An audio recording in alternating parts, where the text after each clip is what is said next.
Om Swastiastu. Perkenalkan, nama saya Kaderia Oktaviani, NIM 21170512001, Rombel 14. Di sini, saya akan menjelaskan tentang pelaksanaan upacara yajna Hindu di tengah pandemi COVID-19. Nah, yang pertama, apa itu COVID-19? Coronavirus atau SARS-CoV-2 adalah virus yang menginfeksi saluran pernapasan. Penyakit yang disebabkan oleh infeksi virus ini disebut COVID-19. Virus ini pertama kali ditemukan di Cina pada akhir 2019 dan sejak itu menyebar ke seluruh dunia. Namun, asal-muasal virus ini belum diketahui pasti dan masih diselidiki. Dari hasil penyelidikan, dipastikan Spanyol, Italia, dan Brazil adalah negara pertama yang terpapar COVID-19. Kasus pertama penyakit ini ditemukan atau terjadi di Wuhan, Cina pada akhir Desember 2019. Karena virusnya yang relatif cepat menular, COVID-19 menyebar dalam waktu singkat dari orang ke orang dan menyebar ke puluhan negara termasuk Indonesia. Gejala awal infeksi COVID-19 mungkin terlihat seperti demam biasa, seperti flu, pilek, batuk kering, sakit tenggorokan, dan sakit kepala. Tetapi, gejalanya bisa hilang dan sembuh atau malah memburuk. COVID-19 memiliki banyak dampak negatif, khususnya pada negara Indonesia. Sekolah tidak bisa dibuka dengan pembelajaran tatap muka, banyak pedagang yang menutup usahanya karena pelanggan sepi, masyarakat sebagian di PHK, pandemi yang berkepanjangan, sehingga menghambat kegiatan-kegiatan yang mengakibatkan kerumunan orang banyak. Salah satunya yaitu kegiatan persembahyangan atau upacara yajna dalam agama Hindu. Nah, tadi saya sempat menyinggung kata upacara yajna. Yajna itu berasal dari kata bahasa Sanskerta yaitu dari akar kata yaj yang artinya memuja. Secara etimologi, pengertian yajna adalah korban suci secara tulus ikhlas atas kesadaran dan cinta kasih yang keluar dari hati sanubari sebagai pengabdian yang sejati kepada ide Sang Hyang Widi Wasa. Yajna menurut ajaran agama Hindu merupakan suatu bentuk kewajiban yang harus dilakukan oleh umat manusia. Sebab Tuhan menciptakan manusia beserta makhluk hidup lainnya berdasarkan atas yajna.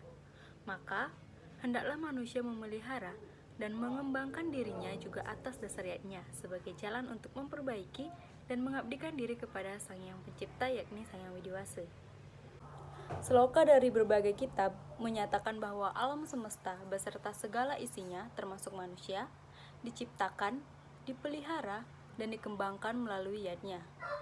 Oleh karena itu, yajna yang dilakukan oleh manusia memiliki tujuan untuk mencapai kebahagiaan manusia menurut konsep Hindu yakni Moksartam Jagadita atau kebahagiaan skala dan niskala atau jasmani dan rohani. Upacara yajna Hindu umumnya dilakukan secara bersama-sama dan bersifat massal dalam suatu daerah tertentu. Dengan kata lain, upacara yajna akan selalu dilaksanakan di mana pelaksanaannya selalu melibatkan banyak orang. Bahkan, anak-anak yang merantau karena pekerjaannya atau alasan lain akan kembali ke kampung halamannya untuk melaksanakan upacara yajna, mengingat betapa berharganya dan pentingnya upacara yajna tersebut. Tidak hanya memerlukan banyak orang, upacara yajna juga memerlukan iringan gong atau gamelan khas Bali, nyanyian khas Bali, dan sarana upakara seperti banten dan lain sebagainya. Maka dari ini, upacara yajna dilaksanakan secara meriah dan ramai. Dalam pelaksanaannya, upacara yajna memiliki cara atau metode yang berbeda sesuai dengan nama yajna yang sedang dijalankan. Seperti yang sudah dikatakan sebelumnya, bahwa COVID-19 memiliki banyak dampak negatif, salah satunya yaitu menghambat persembahyangan atau upacara yajna Hindu.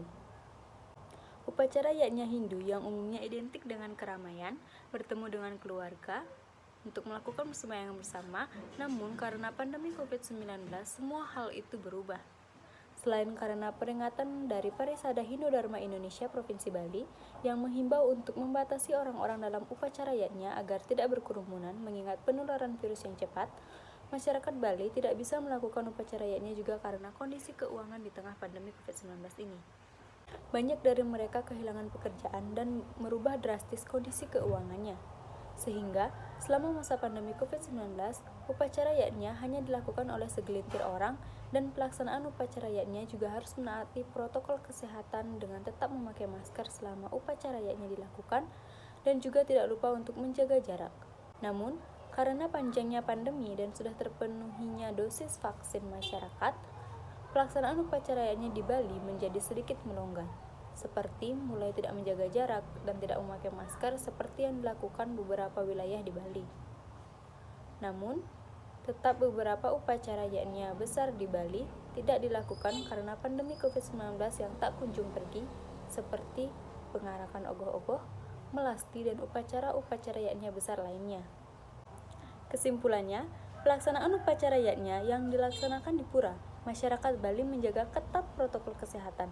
Namun, untuk upacara yakni yang dilakukan di Merajan Dadia, masyarakat Bali cenderung hanya sebagian yang menaati protokol kesehatan.